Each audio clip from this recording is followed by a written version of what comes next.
That would have been the young, hungry, purposeful, driven humanitarian version of our president, His Excellency Dr. Mohammed Ifran Ali.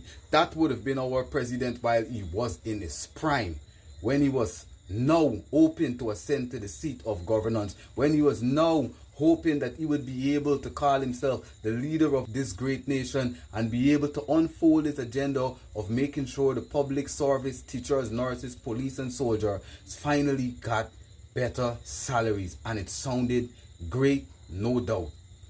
But when the president got into office and he sat there and he started enjoying the wealth, started enjoying the accolades, enjoying the aggrandizement, enjoying the fiscal benefits and non-fiscal benefits of the office of the president, it seems our president has changed completely. The man changed his complete appearance. Now the man changes his speech. He changes his rhetoric. He seems to have lost his manifesto. He seems to have lost his memory. He seems to have lost his conscience. And these days, it seems to me like our president has lost the ability to respect us. And ever since the president sat in that seat and the government has ascended to the seat of government, all that talks about fairness and better treatment for the public service has gone out of the window, and all of a sudden now it's about infrastructure. When the teachers opted to strike in the Guyana Teachers Union to remind the president and remind the standing government of what they would have pledged to the public service, and that video never gets old, by the way. The government opted to take us to court. Mr. President, the way he came out the other day speaking to his contractors at that contractor conference, this would have been the energy we would have needed from the president in relation to their negation and neglecting the teachers for the 4 years of their tenure. And to see the way their teachers had to be out in the sun, protesting and singing folk song and beating drums, they made a mess and a mockery out of the teachers. And rather than Mr. President finally decide to make good on his promise, Mr. President went from that young, hungry, purposeful, driven humanitarian with hopes of making sure that Guyanese public servants are treated better to this man. And this is the point that we're making consistently.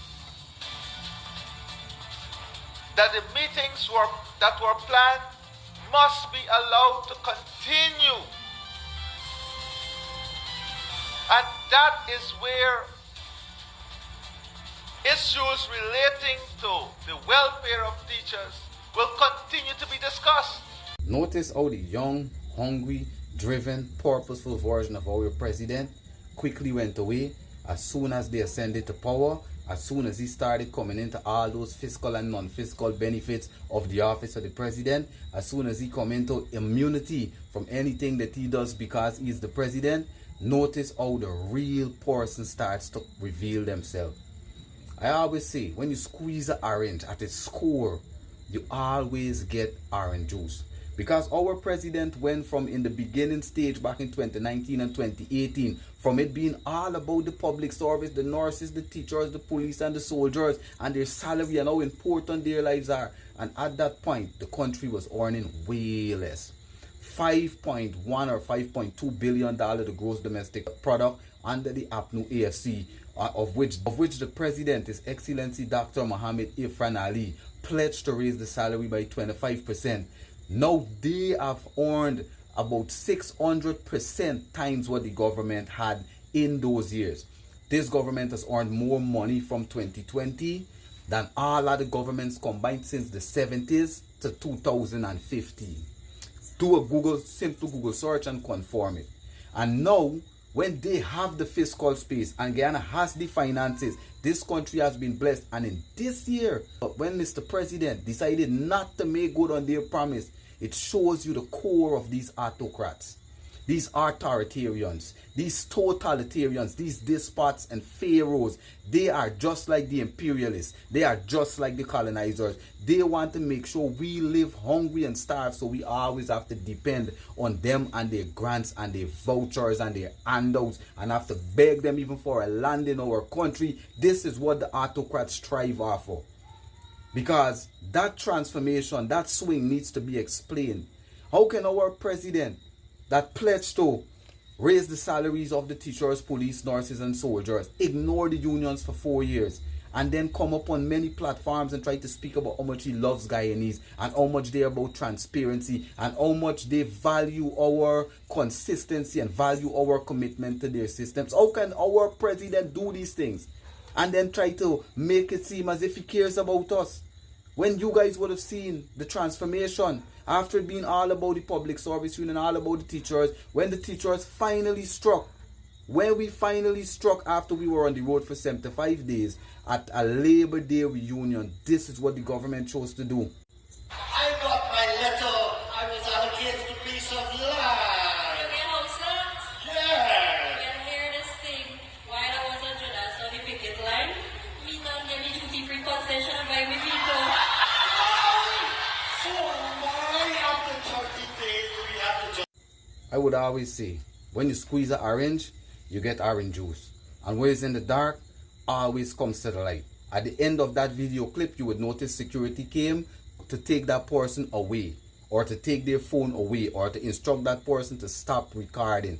What is in the dark always comes to light. So as we move forward to our political race, Guyanese brothers and sisters, do not be fooled by grants, do not be fooled by vouchers, do not be fooled by allocation of land, do not be fooled by that contractor conference, that major political stunt and political gimmick.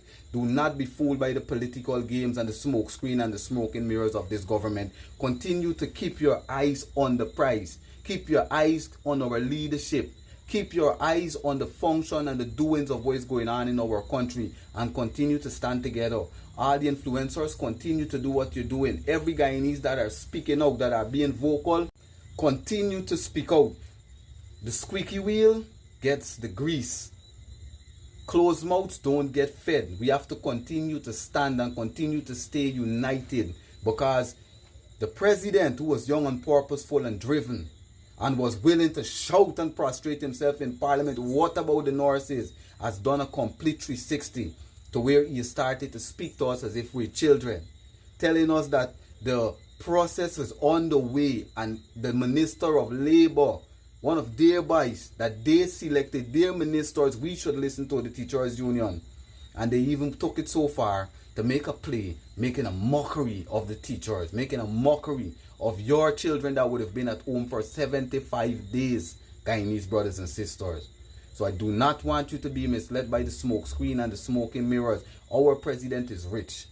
Everybody around them are rich. They're living lavish lives. Life is just fun and a dream for them. This is why they can just use any political stunt, a political gimmick, and try to cloud our judgment. But I want you to take steps back and realize where you are. Nothing has really changed. When this $100,000 cash grant come, nothing will really change. Nothing is going to change unless we continue to do what we're doing to stand united. Remember, everything that they do and show on the screen is so that they trick our mind, cloud our judgment, and make us vote for them to keep them in power. When we work together like the way you guys are working together nowadays, and the way you are enlightening and educating one another, we do this for us, and we give each other ultimate power. And then we become the true cooperative Republic of Guyana. One people, one nation, one destiny. Continue to stand together, brothers and sisters. Continue to stand. This is an Eternity Enterprise presentation. Y'all stay safe.